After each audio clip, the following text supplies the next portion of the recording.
سامعین ناظرین، infection control society آپ کی صحت کے لیے اور آپ کی آگاہی کے لیے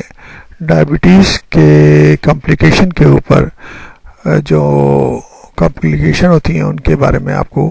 معلومات دینا چاہ رہی ہے۔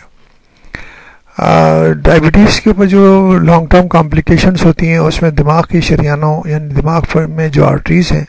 ان میں بہت ہی سیریس قسم کے اثرات پائے جاتے ہیں۔ عام آدمی کے مقابلے میں ذیابیطس کے مریض میں فالج کے امکانات دگنے ہوتے ہیں، اور فالج کے بعد اگر انسان موت سے بچ بھی جائے تو عام طور پر مستقل معذوری کا شکار ہو جاتا ہے۔ جیسا کہ ہم نے بتایا کہ اس میں ڈائبٹیز میں آرٹریز کے اندر کولیسٹرول اگر زیادہ ہے تو وہ جمنا شروع ہو جاتا ہے، جس کو ایتھیروسکلروسس کہا جاتا ہے،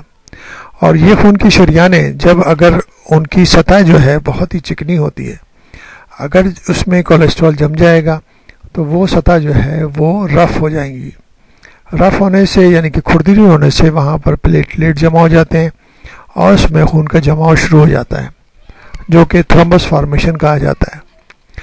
خون کا یہ جماؤ جو ہے، یہ خون کی پھٹکیاں جو ہیں جو جم جاتی ہیں خون کی نالیوں میں، وہ خون کی نالیوں کو بند بھی کر دیتی ہیں۔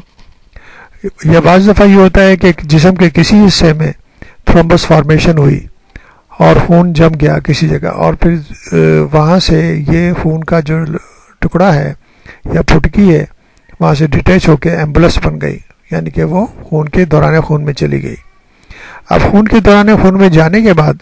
وہ دل میں بھی رکاوٹ پیدا کر سکتی ہے یا اور دماغ میں بھی پیدا کر سکتی ہے۔ اگر دماغ میں پیدا کرے گی تو جس حصے کا میں وہ رکاوٹ پیدا کرے گی، جس شریان میں وہ رکاوٹ پیدا کرے گی، وہ حصہ جو ہے وہ ڈیڈ ہونا شروع ہو جائے گا اور اس کے پورے جسم کے اوپر اثرات پیدا ہوتے ہیں۔ مثال کے طور پر جو سیریبرل آرٹریز ہیں، جو دماغ کو خون پہنچانے والی آرٹریز ہیں،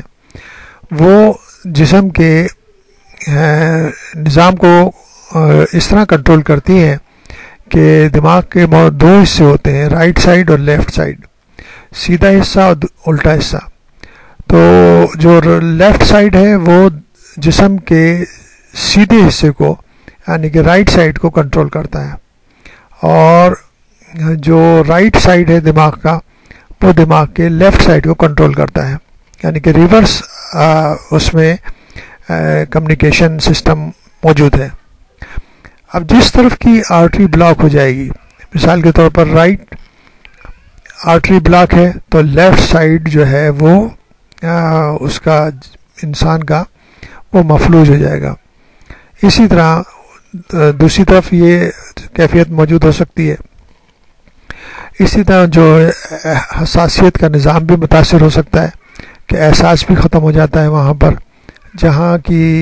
کا پورا سسٹم جو ہے بلاک ہے، رائٹ سائڈ کا بلاک ہے تو لیفٹ سائڈ کا حساسیت ختم ہو جائے گی۔ یہ جو مسائل ہیں، یہ ڈائبٹیز کے اندر فالج کے مسائل جو ہیں بہت سیریس مسائل ہوتے ہیں۔ تو ان کے لیے جو معلومات ہم نے پہلے دی ہیں کہ کس طرح بچا جا سکتا ہے، کس طرح کنٹرول کیا جا سکتا ہے، ضروری ہے کہ ڈائبٹیز کو پراپر طریقے سے کنٹرول کیا جائے، مختلف ٹیسٹ کراتے رہنے چاہیے۔ اگر ذرا بھی کسی جسم کے حصے میں کمزوری محسوس ہو رہی ہے تو فوری طور پر ڈاکٹر سے رجوع کریں تاکہ یہ معلوم ہو سکے کہ دماغ کی شریانوں میں تو کوئی رکاوٹ پیدا نہیں ہو رہی۔ تو شروع میں معمولی سی رکاوٹ پیدا ہوتی ہے، جسم کا چلنے کا رفتار کم ہو جاتی ہے، گیٹ میں یعنی کھڑے ہونے کے اندر جو ہے نا اس کے اندر فرق آ جاتا ہے،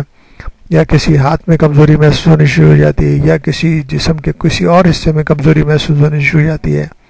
فیس پہ اثرات ہوتے ہیں جسے لقوہ بھی کہتے ہیں، تو اس قسم کے اثرات جو ہیں وہ ظاہر ہونے شروع ہو جاتے ہیں۔ بعض دفعہ کسی ایک پورشن میں یعنی کہ آنکھ کے مسلس کے اوپر اثر پڑتا ہے، بعض دفعہ جو ہے نا